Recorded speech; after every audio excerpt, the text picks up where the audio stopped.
तो दोस्तों JKAS 2018, 21 और 22 के फुल ऑन एनालिसिस में आज का ये हमारा सेकंड वीडियो होने जा रहा है और आपका स्वागत करता हूं दिल से कि आज का ये हमारा CSAT को लेके डिस्कशन होने जा रहा है। CSAT किस तरह से क्वालिफाई किया जा सकता है, क्या आपकी स्ट्रेटेजी होनी चाहिए लास्ट के 25 दिन में, क्योंकि ऑलमोस्ट 20 से 25 दिन का समय आपको बचा है। 15 अक्टूबर को टेंटेटिवली JKAS 2023 का एग्जाम शेड्यूल्ड है। तो आपको ऐसी क्या चीजें करनी है अगर आप डरते हैं, अगर आप यू आर फेयर्ड ऑफ CSAT, तो क्या ऐसी गलतियां हैं जो आपको नहीं करनी चाहिए और क्या ऐसी चीजें हैं जो आपको क्वालिफाई करा सकती हैं JKAS आपका एग्जाम। बहुत सारे ऐसे लोगों को मैं जानता हूं जिनका ह्यूमैनिटीज बैकग्राउंड है या मेडिकल बैकग्राउंड है और काफी ज्यादा ब्रिलियंट जो UPSC की तैयारी कर रहे हैं, GS पढ़ रहे हैं, जिनका GS काफी ज्यादा स्ट्रांग है, लेकिन कहीं ना कहीं वो लोग क्वालिफाई नहीं कर पाते हैं। ये CSAT की वजह से 10-12 नंबर की वजह से का मार्जिन रह जाता है, उसकी वजह से। ठीक है, तो चलिए सीधा स्ट्रेट फॉरवर्ड अपनी डिस्कशन में आगे बढ़ते हैं बगैर किसी देरी के। लेकिन आगे बढ़ने से पहले मैं आपसे रिक्वेस्ट करना चाहूंगा कि अगर आप इस चैनल पर पहली बार आए हैं तो भाई चैनल को सब्सक्राइब कर दीजिए। सब्सक्राइब करने के साथ साथ वीडियो के डिस्क्रिप्शन में आपको मेरे टेलीग्राम चैनल का लिंक मिल जाएगा, आप टेलीग्राम चैनल को ज्वाइन कर सकते हैं।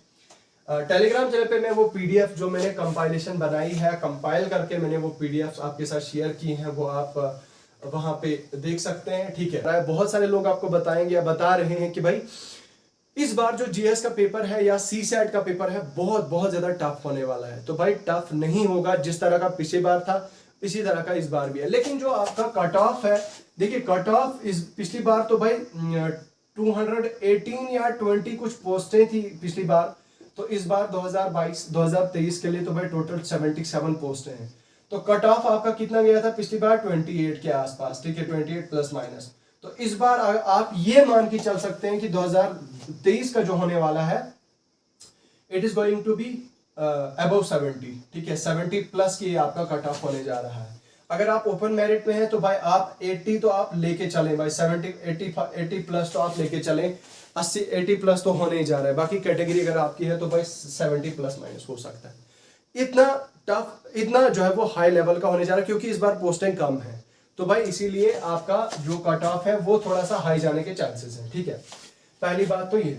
दूसरी बात ये, जो आपका सीधा स्ट्रेट फॉरवर्ड आते हैं आपके जो CSAT है, CSAT को लेके, तो भाई CSAT में मैंने पिछली बार क्या ब्लंडर किया था। CSAT में सबसे पहले तो भाई मुझे ये लगा था कि मैं तो मैथमेटिक्स बैकग्राउंड का स्टूडेंट हूं, मुझे तो रीजनिंग भी आती है, मुझे तो मैथ्स भी आता है, तो भाई पहले मैं क्यों ना यही करूं। तो मैंने क्या किया, मैंने सबसे पहले मैथ्स और उसके बाद रीजनिंग और लास्ट पे फिर मैंने कॉम्प्रिहेंशन किया। तो यही सबसे बड़ा ब्लंडर और सबसे बड़ी मेरी मिस्टेक थी। वो क्यों, वो मैं आपको बताता हूं। मैथ्स के जो क्वेश्चंस थे, मैथ्स के क्वेश्चन काफी कैलकुलेटिव थे। ठीक है, कैलकुलेटिव थे, वो 6 से 7 लाइंस में मेरे से सॉल्व हो रहे थे, कुछ ट्रिकी क्वेश्चंस भी थे। तो 6 से 7 लाइन में क्वेश्चन, मैथ के क्वेश्चन सॉल्व हो रहे थे और मतलब मैथ्स का जो है वो काफी ज्यादा टाइम ले रहा था, मैथ्स के क्वेश्चन काफी ज्यादा टाइम ले रहे थे। तो अब मैथ्स और रीजनिंग का इन शॉर्ट बताऊंगा, ज्यादा लंबा नहीं खींचूंगा, जो मेन मुद्दे की बात है वो मैं आपके साथ शेयर करूंगा। मैथ्स और रीजनिंग का जो ओवरऑल मैंने किया था पेपर, मैंने 1.5 घंटे में किया था। ठीक है, 1.5, 1 घंटा 1 आवर एंड 26 मिनट, 1 घंटा 26 मिनट मैंने दिए थे भाई मैथ्स और रीजनिंग को, और ऑलमोस्ट 33 क्वेश्चंस मैंने किए थे मैथ्स और रीजनिंग के। और उसमें भी मुझे लगता था कि 4-5 क्वेश्चन ऐसे थे जिनमें मुझे डाउट था। ठीक है, एक चीज तो ये। अब हुआ क्या, मतलब असल में मैं एक्साइटेड हो गया जैसे मैंने क्वेश्चन पेपर देखा, क्योंकि सभी लोगों से सुना था, UPSC में भी सुनते हैं, पता है भाई कि जो CSAT का होता है टफ होता है, क्वालिफाई नहीं कर पाते हैं। पिछले सीनियर से भी सुना था कि CSAT अच्छे से करके आना, CSAT टफ होता है, कुछ लोग नहीं कर पाते। मैथ्स के ऐसे क्वेश्चन होते हैं, रीजनिंग के ऐसे क्वेश्चन कुछ ऐसे होते हैं जो नहीं कर पाते। अब क्योंकि मैंने मैथ्स और रीजनिंग का पेपर देखा तो भाई मुझे लगा ये तो यार हलवा है यार, ये कुछ है ही नहीं, मैं आई कैन डू इट, मैं कर सकता हूँ, डेफिनेटली मैं कर लूंगा। तो मैं तो उस हवा में आ गया कि भाई नहीं मैं तो कर, मतलब काइंड ऑफ एक ओवर कॉन्फिडेंस भी शायद कह सकते हो आप। मैं ये कहने लगा कि भाई ये तो मेरे से हो सकता है। बाकी है कॉम्प्रिहेंशन, क्या है यार कॉम्प्रिहेंशन, तो मैं यूपीएससी के जो एग्जाम्स हुए थे, यूपीएससी के एग्जाम में इंग्लिश का एग्जाम, इंग्लिश में तो काफ़ी अच्छे नंबर आते थे मेरे। तो भाई इसमें तो लाइक मैं तो आराम से कर सकता हूँ, मज़े से कर सकता हूँ, ठीक है। लेकिन आगे क्या हुआ, आगे अप्रोक्सीमेटली हाफ एन आवर मुझे एग्जैक्टली याद भी नहीं है, हाफ एन आवर अभी 28 से 30 मिनट मुझे बचे थे टोटल। और उस 28 से 30 मिनट में मैंने बाकी जो क्वेश्चन थे वो मैंने करने थे। और जो 60% ऑफ द पेपर जो था वो 60 to 65% ऑफ द पेपर वो मेरा अभी किया ही नहीं था मैंने। तो फिर मैंने क्या काम किया, लास्ट के आधे घंटे में मैंने कॉम्प्रीहेंशन किया, ठीक है। कॉम्प्रीहेंशन जो पैसेजेस थे, और पैसेजेस आपको पता है यहाँ पे इंग्लिश के 50 क्वेश्चन आए थे इंग्लिश के, ठीक है। तो वो 50 क्वेश्चन में मुझे लगता है कोई 35-36 ऐसे क्वेश्चन किए थे मैंने। और फिर घर आया मैंने चेक किया, और इंग्लिश के जो मैंने जल्दबाजी में वो हड़बड़ाहट में मैंने क्वेश्चन किए थे, और रीजनिंग के भी कुछ 4-5 ऐसे क्वेश्चन थे वो भी गलत हो गए थे मेरे। और उसकी वजह से आई वॉज स्कोरिंग अराउंड 60 के आसपास मेरा स्कोर आ रहा था आंसर की को देख के। तो भाई देन आई वॉज लाइक कबाड़ा हो गया, ठीक है। तो वो कहते हैं ना कि get back up stronger and wiser than before, ठीक है। तो मैंने कहा ठीक है, कोई बात नहीं होता है, कोई बात नहीं, चलो एक्सपीरियंस तो हो गया भाई। तो ये एक ब्लंडर था जो मैंने किया था, ठीक है, जो एक बहुत बड़ी मिस्टेक मुझे लगता है मैंने की थी। तो अब फिलहाल इस पे आते हैं, उसके बाद मैं आपको बताऊंगा कि आपको क्या करना है क्या नहीं करना है 2023 के लिए। साल 2021 की बात करें तो भाई आपकी इंग्लिश के 45 क्वेश्चंस थे, ठीक है। 45 क्वेश्चन आपके इंग्लिश के थे, और 2022 में आपकी इंग्लिश के मैंने ऑलरेडी कहा कि 50 क्वेश्चन थे। वो कॉम्प्रीहेंशन था, उसमें सारी वो इंग्लिश के पैसेजेस वगैरह वो थी। बाकी मैथ्स में आपके 15 क्वेश्चन थे एप्टीट्यूड में, और उसमें उन 15 में से 7 ऐसे क्वेश्चन थे जो आपके डाटा इंटरप्रिटेशन के थे, ठीक है। डाटा इंटरप्रिटेशन वो मैं आपको आगे बताऊंगा। और मैथ्स में साल 2022 में 25 क्वेश्चन आए थे, माइंड इट, ठीक है। और वो 25 क्वेश्चन भी ऐसे थे दोस्तों, हर एक टॉपिक में से आए थे, जैसे कि वर्क एंड टाइम, ठीक है, स्पीड एंड डिस्टेंस, इस तरह का। उसके अलावा परसेंटेज, रेशो प्रोपोर्शन, ठीक है, profit loss, simple interest, compound interest, ठीक है। उनमें से क्वेश्चन आए थे ऑलमोस्ट, मुझे लगता है 20 से 22 ऐसे चैप्टर थे, और 20-22 चैप्टर में से हर एक चैप्टर में से एक क्वेश्चन आया था। बाकी रीजनिंग के भी जो है वो इस तरह का फैला हुआ था, रीजनिंग के भी बहुत सारे ऐसे टॉपिक्स थे जो आए हुए थे। तो 25 क्वेश्चन रीजनिंग के आए थे 2022 में, और 2021 में आपके 20 क्वेश्चन रीजनिंग के आए थे। और यहाँ पे अगर आप देखें, हैरान करने वाली बात यह है कि भाई 2021 में कम्युनिकेशन स्किल्स से 15 क्वेश्चन आए थे, 15 क्वेश्चन आए थे कम्युनिकेशन स्किल्स में, और आपके 2022 से आपके एक भी क्वेश्चन कम्युनिकेशन स्किल्स का नहीं आया था, ठीक है। तो वो सारे के सारे इन्होंने यहाँ पे डिस्ट्रीब्यूट किए थे मैथ्स और रीजनिंग में। तो यहाँ से आपके 50 क्वेश्चन ये हो गए, और 50 तो ये हो गए, और 50 ये हो गए, टोटल आपका पेपर खत्म। तो यहाँ पे लेकिन एक मजे की बात ये है कि जो आपका 2022 का जो मैथ्स का पेपर था, मैथ्स के पेपर में मैंने आपसे कहा कि एक टॉपिक से एक क्वेश्चन आया था, विच इज आई थिंक मुझे लगता है कि भाई काफी परेशान करने वाला है। वो इसलिए क्योंकि अगर आपने मैथ्स बिल्कुल भी नहीं पढ़ा है तो शायद प्रॉब्लम हो सकती है, लेकिन स्टिल मैं कह रहा हूं कि प्रॉब्लम नहीं होगी। वो क्यों, वो मैं आपको स्मार्ट स्ट्रेटेजी आगे बताऊंगा वो क्या है, ठीक है। बाकी उसके अलावा जिन लोगों ने काफी ज्यादा मेहनत की होगी मैथ्स में, और मैथ्स के फिर सभी टॉपिक्स में, ऐसा तो नहीं हो सकता कि भाई आप मैथ्स अपने सारा पढ़ा और सारे ऐसा तो शायद मुझे नहीं लगता पॉसिबल है। हर एक टॉपिक में से एक एक क्वेश्चन आ रहा है। रीजनिंग के हर एक टॉपिक में, रीजनिंग तो खैर मुझे नहीं लगता reasoning is not a big game, ठीक है। रीजनिंग तो मुझे लगता है एक is a game of kids. तो रीजनिंग में से भी 25 ऐसे क्वेश्चंस थे, 25 और मुझे लगता है 18-19 टॉपिक्स से ऐसे क्वेश्चन आए थे।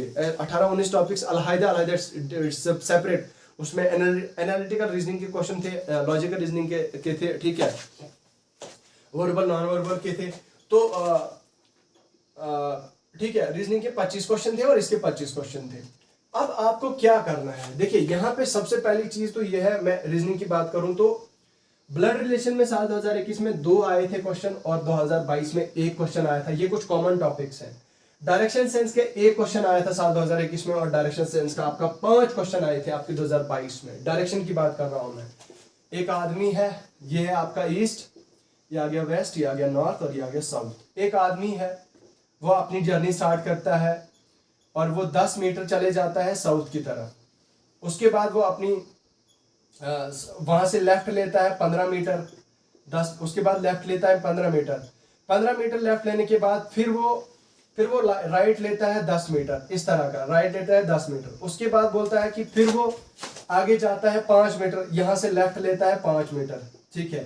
तो इस तरह का डिस्टेंस ले रहा है। तो बताओ भाई उस बंदे का फाइनल पोजीशन कहाँ पे और फ्रॉम द ओरिजिन जहां से स्टार्ट किया उसने कितनी जर्नी है, ठीक है। ऐसा क्वेश्चन पूछा जा सकता है डायरेक्शन में, या उसके अलावा डायरेक्शन में ये भी पूछा जा सकता है। एक आदमी ने अपना डिस्टेंस स्टार्ट किया, यहाँ से वो चला गया 45 डिग्री यहाँ पे आया, उसके बाद 90 डिग्री वो यहाँ से आया, यहाँ से 90 डिग्री आया, यहाँ से 180 डिग्री ऊपर चला गया, वहां से वापस वो 75 डिग्री आया। तो भाई डिग्रीज का जो डायरेक्शन सेंस वाला है वो भी आपको आना चाहिए, क्योंकि काफी इजी क्वेश्चन होते हैं और इजीली डुएबल होते हैं। तो बताओ भाई जब वो पूरा यहाँ से 180 डिग्री वापस आया तो फाइनली फिर वो 45 डिग्री यहाँ पे चला गया, बताओ भाई इसकी फाइनल डायरेक्शन कहाँ होगी। तो भाई वो ईस्ट साउथ ईस्ट में होगी उसकी डायरेक्शन, ठीक है। इस तरह का क्वेश्चन, इस तरह के मतलब तगड़े लेवल के रीजनिंग के क्वेश्चन थे डायरेक्शन सेंस में। 5 क्वेश्चन आए थे 2022 में। कोडिंग डिकोडिंग के 2 क्वेश्चन आए थे 21 में और 2 क्वेश्चन आए थे आपके 22 में। सीरीज कंप्लीशन के आपके 4 क्वेश्चन आए थे 21 में और सीरीज कंप्लीशन के आपके 22 के 4 क्वेश्चन आए थे। सिलोजिज्म से सिलॉग से आए थे आपका 1 क्वेश्चन और 2022 में 1 क्वेश्चन आया था। Finding the square in A triangle. अब देखो एक बड़ी सी ट्राइंगल दी होगी, यहाँ पे देखिए एक बड़ी सी ट्राइंगल दी होगी और बड़ी सी ट्राइंगल में छोटी छोटी ट्राइंगल्स आपकी दी होंगी इस तरह से, इस तरह से, ठीक है। तो आपकी इस तरह से, इस तरह से, इस तरह से ये इस तरह से। तो बताओ भाई इस ट्राइंगल में कितनी ट्राइंगल्स हैं। या अगर इस तरह का आपको एक बड़ा सा एक ये दिया होगा, बताओ भाई एक स्क्वायर, इसमें टोटल स्क्वायर्स कितने हैं, ठीक है। इस तरह से आपको दिया होगा, मतलब इस तरह का कुछ ऐसा होता है। तो finding the number of squares, finding the number of triangles in a मतलब गिवन फिगर। तो इस तरह के क्वेश्चन भी तगड़े लेवल के क्वेश्चन होते हैं। बाकी इनइक्वालिटीज का भी होता है, ठीक है। ग्रेटर देन और इक्वल टू, लेस देन और equal to, if a is greater than or equal to b is less than or equal to c is equal to d is not equal to f। इस तरह का मतलब inequality का भी question होते हैं जो थोड़ा रीजनिंग इनइक्वालिटीज के क्वेश्चन जो थोड़ा परेशान करने वाले हैं, ठीक है। तो इस तरह के क्वेश्चन जो है वो फॉर्मेट आपके दिए गए थे। अब जो टॉपिक्स मैंने आपको मेंशन करके रखे हैं रीजनिंग के, ये सारे टॉपिक्स हैं। बाकी मैं पीडीएफ आपके साथ शेयर कर दूंगा, वो सारे टॉपिक्स आप पढ़ के जाइएगा। तो आपने अब 2023 के आते हैं सीधा फॉरवर्ड, स्ट्रेट फॉरवर्ड साल 2023 के सी सेट वाले पेपर में क्या काम करने हैं। सबसे पहली बात तो ये कि भाई मुझे लगता है अगर आपका इंग्लिश थोड़ा सा भी ठीक है, अच्छा है, तो you must attempt English at very first. English का आपको अटेम्प्ट करना है। मान लीजिए अगर इस बार 45 to 50 क्वेश्चंस अगर इस बार भी आते हैं तो भाई सबसे पहले इंग्लिश के क्वेश्चन पेपर इतने इंग्लिश के क्वेश्चन करें। मैं तो कहता हूं कि भाई मेरी जो स्ट्रेटेजी है, जब भी मेरे पास पेपर आता है तो मैं फ्लिप करता हूं पूरे क्वेश्चन पेपर को। 5 मिनट में लगाता हूं जरूर, 5 से 8 मिनट में जरूर देता हूं क्वेश्चन पेपर को फ्लिप करते। देखता हूं मैं कौन से सेक्शन से कितना क्वेश्चन आए हैं, कौन से क्वेश्चन मतलब कौन से सेक्शन से कितने पोर्शन से क्या क्वेश्चन आया है। उससे क्या होता है कि भाई एक काइंड ऑफ जो कॉन्फिडेंस होता है वो आ जाता है, ठीक है, डर नहीं रहता है। अब मान लीजिए ऐसा क्वेश्चन भी हो सकता है भाई रीजनिंग के मतलब रीजनिंग के पहले ही रीजनिंग के 15 क्वेश्चन है या मैथ के 15 क्वेश्चन और मैं पहले से ही पढ़ने लग गया और मैं ये कहूंगा कि भाई ना ये मुझे आता है ना ये आता है, पहले 15 या 20 क्वेश्चन मुझे आते ही नहीं है, तो हो गया क्या, वहां पे कॉन्फिडेंस लूज हो जाएगा, ठीक है।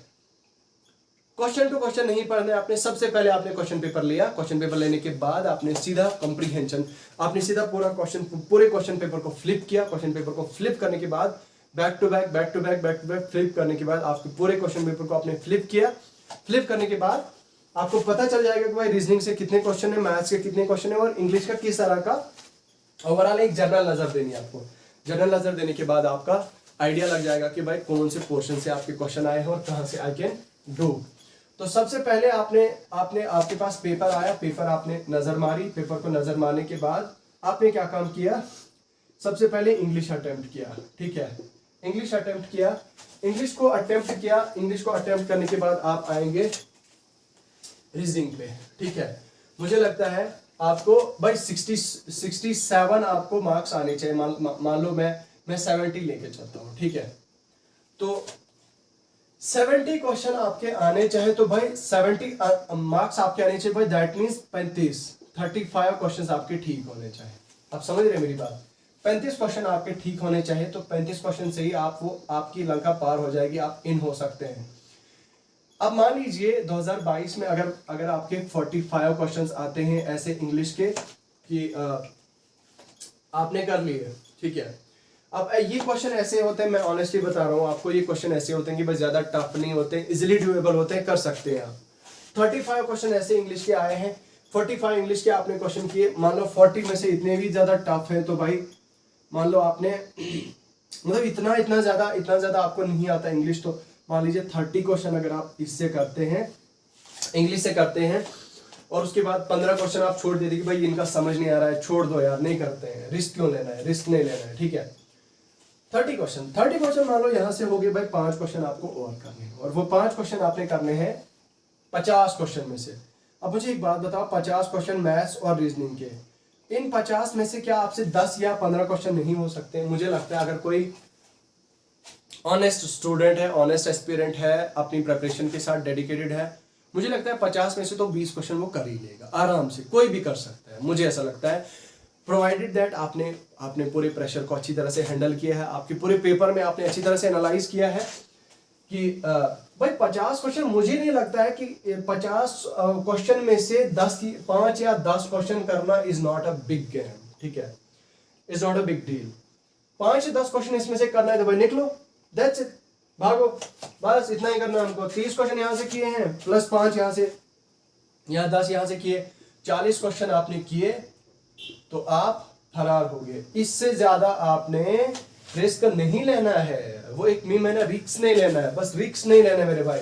तो आपको रिस्क नहीं लेना है, आपको ज्यादा क्वेश्चन नहीं करने हैं। बहुत सारे लोग फिर ओवर अटेम्प्ट करते हैं, ओवर अटेम्प्ट नहीं करना, कोई मतलब नहीं बनता है ओवर अटेम्प्ट करने का, वो सारा वेस्टेज हो जाता है, फिर छोटी सी गलती करेंगे आप तो ब्लंडर हो जाएगा। तो भाई वो आप देख सकते हैं।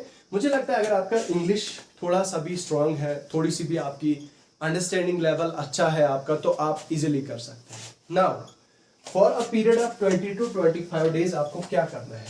20 से 25 दिन में आपको क्या क्या चीजें ऐसी हैं जो आपको करनी है और जो आपको नहीं करनी है? सबसे पहली चीज तो ये कि भाई अगर आप दिन में 8 से 10 घंटे दे रहे हैं अपनी स्टडी को, तो मैं ऑनेस्टली बताऊंगा कि भाई आपके 2 घंटे 2 to 3 आवर्स मैं आपको कहूंगा कि भाई आप इंग्लिश को दें।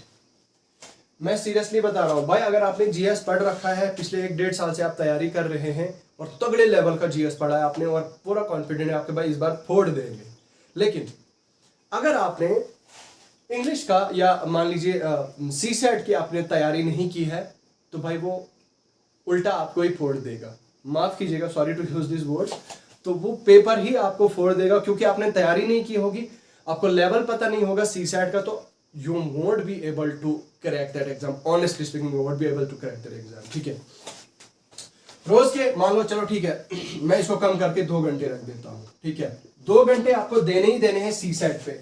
और सीसेट में क्या काम करना है? आपने यूपीएससी के प्रीवियस ईयर पीवाईक्यूज आपने सॉल्व करने हैं, और वो कौन से करने हैं? आपने इंग्लिश के करने हैं। ठीक है, इंग्लिश के सबसे पहले आपने कम से कम मतलब पहले तो 3-4 दिन आप इंग्लिश के क्वेश्चंस को ही दो। जितने भी 2018 के ऑनवर्ड्स, 2023 तक 2023 तक जितने भी यूपीएससी सीसैट के क्वेश्चन है, उसमें से आप पैरा इंग्लिश के वो सारे क्वेश्चन आप सॉल्व कर लें, ठीक है। वो आप खत्म करेंगे, उसके बाद आपने करने हैं रीजनिंग के। जो रीजनिंग के टॉपिक्स मैंने यहाँ पे मेंशन करके रखे हैं, इन क्वेश्चंस का आपने प्रैक्टिस करनी है या पढ़ना है। अगर नहीं पढ़ा है तो भाई प्रैक्टिस कीजिए। ये तो भाई किसी को भी आता है, ये तो मुझे नहीं लगता है बड़ी बिग डील है। अगर आपको मैथ कुछ भी नहीं आता है, मैथ को आप साइडलाइन कर सकते हैं, कोई बात नहीं, कोई प्रॉब्लम नहीं, मैथ को साइडलाइन आप कर सकते हैं। ये मैं आपको अपने रिस्क पे बता रहा हूं कि मैथ को साइडलाइन करके आप इंग्लिश और रीजनिंग पे फोकस कर सकते हैं। भाई 35 क्वेश्चंस ही तो आपको करने हैं, उससे ज्यादा नहीं करना। तो भाई रीजनिंग और इंग्लिश को मिला के अगर हमारे 35, if you will be able to do 35 question, तो दैट विल बी सफिशिएंट, ठीक है। तो ये चीज आपको जरूर करनी है। बाकी यही चीजें आपको मतलब अवॉइड क्या करना है, अवॉइड ये करना है कि भाई आप नई चीज कोई भी नहीं पढ़नी है आपको। कोई भी मैथ्स का बोलोगे कि मैंने आपको मैथ्स के कुछ टॉपिक्स बताए और आप सीधा पढ़ने लगे, तो वो एक बेवकूफ़ी होगी, वो टाइम वेस्टेज ऑफ टाइम होगी। तो उन चीज़ों को अवॉइड करना है, वो चीज़ें नहीं करनी है। बस प्रैक्टिस करने हैं। प्रीवियस ईयर जो यूपीएससी के सीसैट के क्वेश्चन पेपर हैं उनको सॉल्व कीजिए।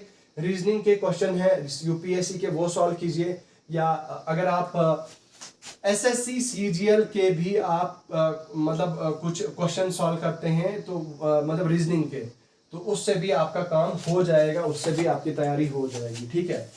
तो I hope you got my point. और मुझे पूरी मैं उम्मीद करता हूँ, आशा करता हूँ कि आपको समझ आ गया होगा। बाकी सीसैट को लेके अगर आपका कोई कंफ्यूजन है या डिस्कशन आप करना चाहते हैं तो you are free to speak. Comment section पड़ा है, वहां पे लिख लीजिए, बताइए। बाकी I wish all the very very best to each and every one of you. सबको मेरी तरफ से